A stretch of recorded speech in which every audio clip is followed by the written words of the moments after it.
Hello friends, காலையில் பிரேக்ஃபாஸ்ட்டுக்கு என்ன செய்யணும்னு யோசிச்சுட்டு இருக்கீங்களா? அப்போ இந்த வீடியோ உங்களுக்கு கண்டிப்பாக ஹெல்ப்ஃபுல்லாக இருக்குங்க. இது பார்த்தீங்கன்னா நான் ராகி ரொட்டி தான் பண்ணேன். அதுக்கு பார்த்தீங்கன்னா ஒரு கை அளவுன்னு அந்த காமிச்சிருப்பேன். ஒரு கிண்ணத்தளவு எடுத்துக்கோங்களேன். ஒரு கை அளவுன்னு உங்கள் கை அளவுக்கு நீங்கள் எவ்வளோ குவான்டிட்டி ராகி மாவு போடுறீங்களோ அந்தளவுக்கு சின்ன வெங்காயத்தை நல்லா பொடி பண்ணி வச்சுருக்கேன். ஒரு 7-8 வரமிளகாயை நல்லா பொடி பண்ணி வச்சுருக்கேன். ஒரு 1/4 டேபிள் ஸ்பூன் கடுகு எடுத்து வச்சுருக்கேன். அதே மாதிரி ஒரு 1/4 டேபிள் ஸ்பூன் கொஞ்சம் அதிகமாக கடலைப்பருப்பு எடுத்து வச்சுருக்கேன். அப்புறம் உப்பு எடுத்து வச்சுருக்கேங்க. இந்த மாதிரி 1 டேபிள் ஸ்பூன் உப்புங்க. அப்புறம் இந்த மாதிரி இது தாளிக்கிறதுக்கு வந்து எண்ணெய் யூஸ் பண்ணியிருக்கேன். புதினா எடுத்து வச்சுருக்கேங்க. நான் கொத்தமல்லி தழையும் கருவேப்பிலையும் போடல, புதினா தான் போட்டிருக்கேன். ஸோ இப்போ ஒரு எண்ணெய் ஊற்றி ஃபஸ்ட்டு இதை நல்லா வணக்கிக்கிறேன். ரொட்டி செய்கிறதுக்கு என்ன வணக்கிறாங்களான்னு பாருங்களா. இது கண்டிப்பாக ட்ரை பண்ணி பாருங்கள். கண்டிப்பாக உங்களுக்கு யூஸ்ஃபுல்லாக இருக்கும். இந்த மெத்தடில் ட்ரை பண்ணி பார்த்தீங்கன்னா ரொட்டி சுவையாகவே வருங்க. இப்போ பார்த்தீங்கன்னா ஒரு டேபிள் ஸ்பூன் அளவுக்கு நிறையா எண்ணெய் ஊற்றிருக்கேங்க. இது பார்த்தீங்கன்னா கடலை எண்ணெய் தான் ஊற்றிருக்கேன். ஸோ இப்போ ஆயில் நல்லா சூடாகுதானே தொட்டு பார்த்துட்ருக்கேன். ஸோ ஓரளவுக்கு ஆயில் நல்லா சூடாயிடுச்சுங்க. ஸோ ஆயில் நல்லா சூடானதுக்கப்புறமா இப்போ பார்த்தீங்களா நல்லா சூடானதுக்கப்புறமா நான் கடுகு போடுறேன். கடுகு போட்டதுக்கப்புறம் தான் நான் கடலைப்பருப்பு போடுறேன். கடுகு நல்லா பொரிஞ்சதுக்கப்புறம் கடலைப்பருப்பு போடுங்களேன், அப்போ தான் நல்லாயிருக்கும் சுவையும். ஸோ இப்போ இது எல்லாத்தையும் கடுகுக்கெல்லாம் நல்லா போட்டதுக்கப்புறமும் கடலைப்பருப்பையும் போட்டேன். கடலைப்பருப்பு லைட்டாக சவக்கும் போதே அடுப்பை சிம்மில் வச்சுட்டு நான் வந்து வெங்காயம் அந்த வரமிளகாயும் போட்டுடுறேன். பச்சை மிளகாயும் போடலாம், பட் வரமிளகா தான் நான் எனக்கு ஆட் பண்ணிக்கிறேன். பச்சை மிளகாய் நான் நிறைய ஆட் பண்ணுறது இல்லை.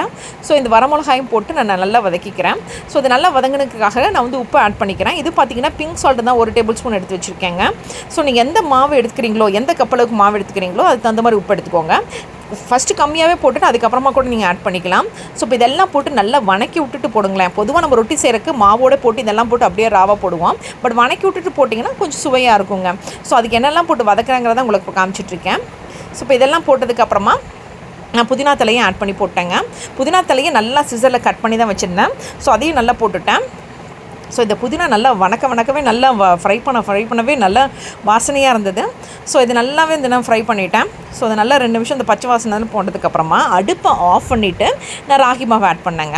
ஸோ அது அடுப்போடில் இருக்கும்போதே போட்டிங்கன்னா இன்னும் கட்டி ஆகிடும். ஸோ அடுப்பை நல்லா ஆஃப் பண்ணிவிட்டு நீங்கள் ராகி மாவு போட்டுக்கோங்க.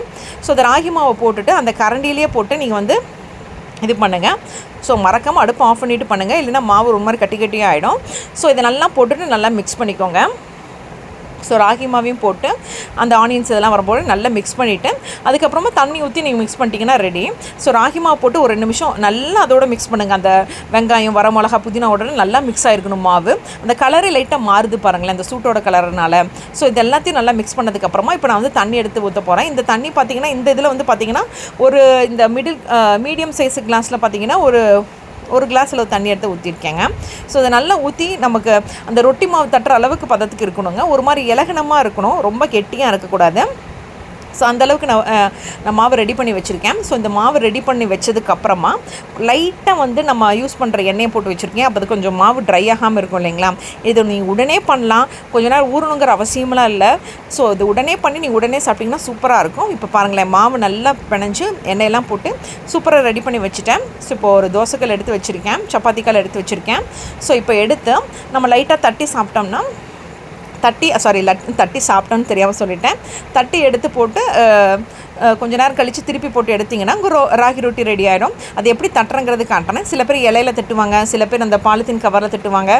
நான் அடுப்பை சிம்மில் வச்சுட்டு டேரெக்டாக கல்லிலே தட்டிடுவேங்க. அதுதான் உங்களுக்கு காட்டுறேன்.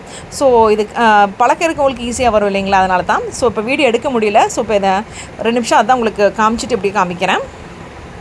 ஸோ இப்போ பாருங்களேன், நல்லா அந்த உருண்டை பண்ணதை தண்ணி தொட்டு இந்த மாதிரி நீங்கள் நைட்டாக அப்படியே இது பண்ணிக்கலாம். உங்களுக்கு எந்த அளவுக்கு வேணுமோ அந்த அளவுக்கு பண்ணிக்கலாம். ஸோ எனக்கு வந்து இந்த அளவுக்கு போதும்னு சொல்லி அப்படியே அந்த மாவு வந்து தண்ணி தொட்டு இந்த அளவுக்கு ரெடி பண்ணிட்டேன்.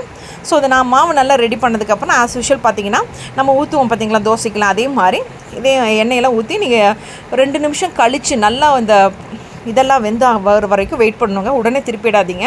இந்த ராகி மாவு வேகிறதுக்கு கொஞ்சம் லேட் ஆகும். சரி, நடுவில் வேணால் சின்ன ஹோல் மாதிரி போட்டுக்கலாம். ஸோ ஆஸ் யூஷுவல் பார்த்திங்கன்னா இதே மாதிரி நான் எண்ணெயெல்லாம் ஊற்றி 2 நிமிஷம் நல்லா வந்ததுக்கப்புறம் திருப்பி போட்டு ஒரு தட்டில் வச்சு காட்டுறேன் பாருங்களேன். இது வேகிறதுக்கு கொஞ்சம் லேட் ஆகும். ஸோ உங்களுக்கு அதனால் நீங்கள் 2 நிமிஷம் பக்கத்துலேயே நின்று போட்டுக்கோங்க.